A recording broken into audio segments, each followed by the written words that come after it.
2017 has been one of the best years of boxing I've seen in a long time. We've been lucky enough to see the best fighting the best from most of the different weight classes. Oh, but there's a sweeping left hook by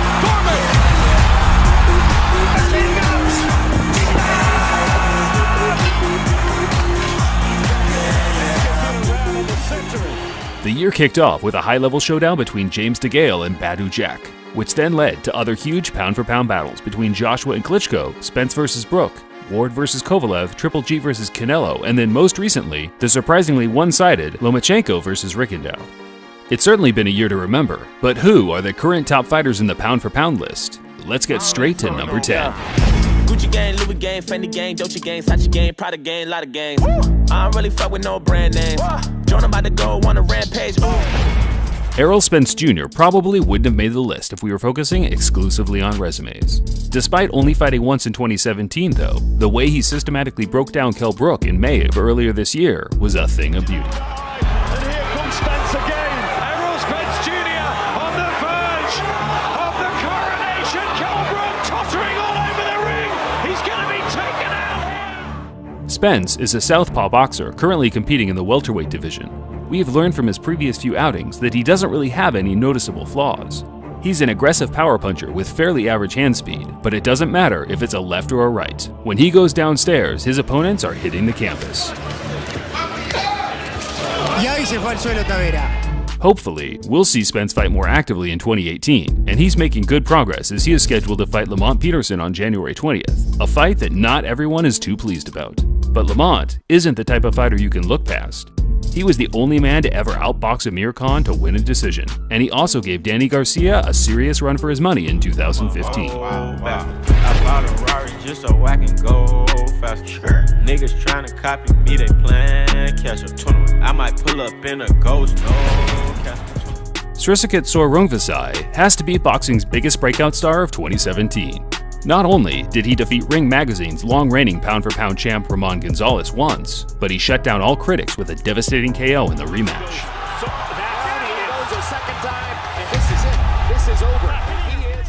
Rungvisai's pro career couldn't have gotten off to a worse start, as he only managed to win one of his first 5 contests. But then he drastically improved over the next few years, where he only lost once in his next 39 fights. With a large majority of his career being fought in Thailand, he wasn't on most people's radars before he met Gonzalez. I remember glancing over his KO percentage before the bout and being stunned to see 40 wins inside the distance in his 44 fights, a very unusual stat for a boxer campaigning in the super flyweight division. To accompany his power, he also has a rock-solid chin and work rate, and that's something he'll need to use once again if he's to come through his next bout with Juan Francisco Estrada in February of next year. I am so not phony. They try to disrespect me when they're online especially, but everything cool when they check me because I'm so cool and deadly. Anthony Joshua is a man that I think is being a bit overlooked by many different pound-for-pound media rankings this year. Yeah, he only has 20 fights, but he's already beaten many top-ranked heavyweights in his division, with the most notable being that thrilling Fight of the Year candidate against the greatest heavyweight of this era in Vladimir Klitschko. It feels like yesterday we were watching him overcome the odds to win an Olympic gold medal for his nation of Britain, but he's now already moving on to make his 5th world title defense early next year. At 6'6" and weighing 250 pounds, it's quite refreshing to see Joshua throw the combination punches he does. He doesn't exactly have the speed of Muhammad Ali, but he definitely defies the usual model of a big stiff heavyweight. Lunges in. You got to credit his bravery, but he's getting around, pounding it down. With 20 wins and 20 knockouts, Joshua clearly carries great power in that huge frame, and it really seems like every time he lands something clean on his opponents, they really struggle to deal with it. Overall, I would say Joshua is still a work in progress, but is undoubtedly one of the biggest stars in world sports today, and I hope he can keep taking steps forward to move up this list in 2018. Imagine 20 years with a bitter bitch in the same drama. Dame told you do this shit and you don't see Dame Karma. K9 on your ass, nigga, no distraction. What the Japanese star Naoya Inoue has achieved in only 14 fights is staggering and shouldn't be overlooked in this year's pound-for-pound list.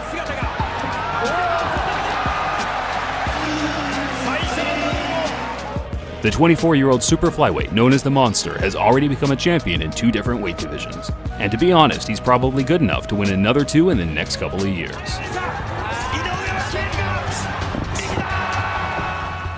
I remember we had Inoue quite significantly lower in our list last year. All I asked him to do was to prove himself in America, and thankfully he did just that as he completely obliterated Antonio Nieves on HBO's great super flyweight card earlier this year. When he throws it, and it sets up power shots like that. Inoue will finish the year off with another fight December 30th, so that's a solid 3 outings this year, and I really hope we see him back in the States next year, perhaps against the previously mentioned Srisakat Rungvisai, because when those 2 heavy hitters collide, it's guaranteed to be a real bruiser. Like crybabies. We next to 8795 I-80, drive baby, drive safely, tell you the ride's crazy.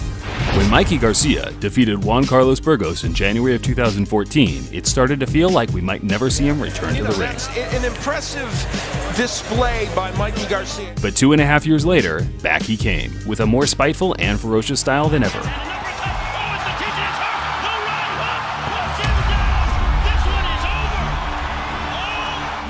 I think there's a good case for Garcia to be in the running for Fighter of the Year, as he beat undefeated champion Dejan Zlatikinen in January and then moved up in weight to school Adrian Broner like no man before him. Using the angles, the footwork, mixing up his attack, especially here in round 11 with 45 seconds left. With a record of 37-0 with 30 knockouts, it's going to be really interesting to see where 2018 takes him, especially considering he's so heavily linked to a potential showdown with Vasily Lomachenko, and that seems to be the fight fans want to see the most. I think for me it's easy because he's a classic boxer, he's a technical, he's the slow. Yes, he has a power, but you know, I fight with Walters. Walters has too a power. Drop the mic, you shouldn't be holding it, this is how it should be done. Dropping balls on him, I like to catch him when he's... I feel like Keith Thurman has been floating around this part of the pound-for-pound list for a while now, despite having every skill attribute to clearly be surging for a top 3 placement.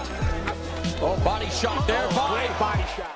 The inactivity has been a bummer for the last couple of years, but it mostly came down to a few freak injuries. Even so, he still beat 2 top names back-to-back in Sean Porter and Danny Garcia, winning the latter by a split decision, even though I personally felt it was a clear victory. But hey, that's boxing for you. Oh, but there's a sweeping left hook by Thurman!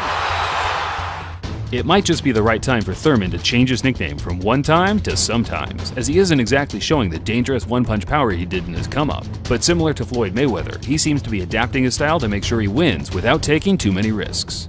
Not all the fans love the change, but there's still many great moments to highlight from his fights. Well, Sean Porter, and Thurman coming back with a couple of left hooks to the body. Big right hand.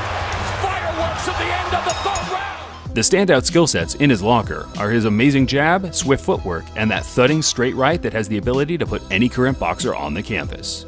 It's looking likely he'll face Errol Spence Jr. in 2018, which is a real treat for the fans, and I've got a pretty good idea of who will win that one. So keep your eyes peeled for a tail of the tape whenever the fight is official. I got diamonds on my fists and shit, diamonds on my wrist and shit, so icy, bitch, I'm colder than a freeze. Bling, loud. My main bitch, 21 side bitch, tripping, bitch, I love y'all. When it comes down to the criteria of resume and skill set, there's no real reason why Canelo wouldn't top the whole list. If you look at this kid here, he's different because he don't care about defense. He'll be in the top 5 pound-for-pound most exciting fighters around, that's for sure. For a 27-year-old boxer to have Shane Mosley, Austin Trout, Floyd Mayweather Jr., Erislandri Lara, Miguel Cotto, Amir Khan, Julio Cesar Chavez Jr., and Triple G Gennady Golovkin on their resume, well, it kinda speaks for the level of greatness this fiery Mexican is trying to achieve. Start to the 12th round for Canelo Alvarez. He's been accurate. Canelo has always been a fantastic boxer-puncher, and then slowly evolved into a more focused counter-puncher, slowly picking up different skills from the array of great talent he's faced. He's a strong competitor. He's a strong champion. But he's a tough competitor. He's a tough competitor. Canelo's not exactly everyone's favorite guy after the controversial draw with Golovkin this year, but just remember he has no power over the judges and is just trying to do his job to the best of his abilities. Started fighting in the championship rounds as though you needed them to win the fight. No, obviamente para convencer lo que ya tenía ganado. No, not at all. To be convincing in what I already had won. That's all. I think once Alvarez watched his fight back with Triple G, he'll be upset with the lack of action he provided. Sure, the fight was good to watch, but I personally felt he could have won if he decided to engage more in the center of the ring. After all, every time they had a little trade-off, he seemed to be the one landing the more sophisticated stuff. Canelo's let Triple G have it in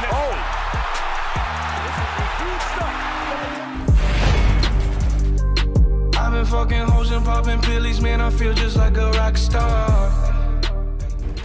Ring Magazine, which is the most respected and sought-after ranking system in the world, currently has Gennady Triple G Golovkin as their #1 pound-for-pound boxer, and for good reason.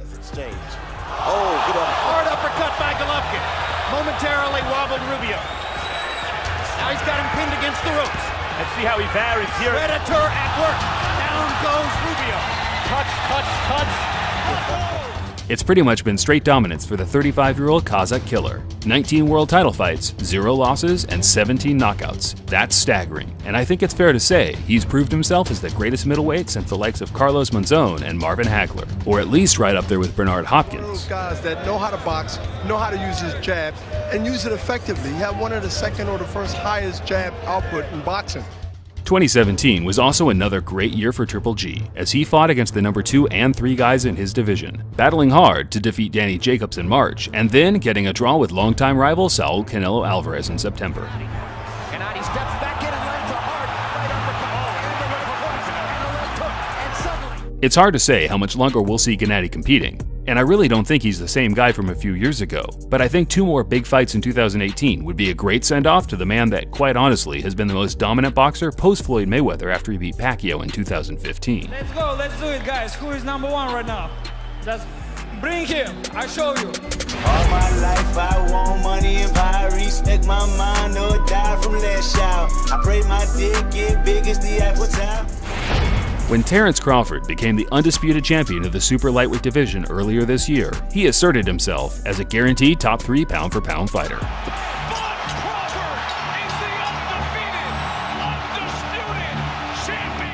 The power, the speed, the movement, the defense, the angles, just an all-around perfect boxer, and I know a lot of people might have been expecting to see him at #1. The only thing that really had me back from putting him first was the fact he still doesn't have a resume to compete with a few fighters below him on the list. The best fighters he's beaten on paper so far are Victor Postol and Yuriorkis Gamboa, both top guys, but not regarded as elite. I always believe in, to beat a man, you gotta beat the man. But now, Crawford is moving up to welterweight looking to become a 3-weight world champion, and if he beats either Errol Spence or Keith Thurman, then I don't see how there can even be an argument for who's #1. Unless, of course, the next guy keeps doing what he's doing. If you are what you say you are, a superstar, then have no fear. Boxing Legends TV's #1 pound-for-pound fighter this year is none other than Mr. Matrix himself, Vasily High-Tech Lomachenko, aka Nomaschenko. And as Lomachenko said after the fight with Rgandiao, he should call himself Nomaschenko, because all these undefeated fighters keep quitting. And when are they quitting? They're quitting right after they realize this is no longer an athletic competition. And now he's about to kick my ass. And before he does that, I'm done. Lomachenko would also be my pick for the 2017 Fighter of the Year, after making 3 top fighters from his division quit on their stools after being thoroughly embarrassed. Whatever it's supposed to do with your fighter, relinquish, submit, quit! And he just did it again, against a pretty damn good fighter. I'm guessing most of you know the skill set this guy brings to the ring. One of the most relentless offensive fighters I've seen in the ring for a long time, with amazing punch speed and punch selection. And despite not having the most thudding one-punch power, he's completely making up for it with his physics-defying like footwork and body movement. When you go right, or someone's going right on, you're already somewhere else. Do you train for angles like that, or did that come naturally for you? You know, I training all my life. I training this move all my life. I use this move, these exercises all my life. When you think to yourself, a fighter with only 11 bouts can be considered as a top 3 pound-for-pound entrant, even by his biggest haters, is actually quite staggering and unprecedented. And if people think he's only here because of his skill set, well, you thought wrong. Vasily already has a resume that rivals anyone in world boxing, competing 11 times, 10 of those in world title bouts, with 3 huge wins over Gary Russell Jr., Nicholas Walters, and the recent mismatch with Guillermo Rigondeaux. We'll be doing an in-depth news roundup over the next couple days, so look out for that if you want to know a more in-depth opinion on Loma's breeze through Rigondeaux.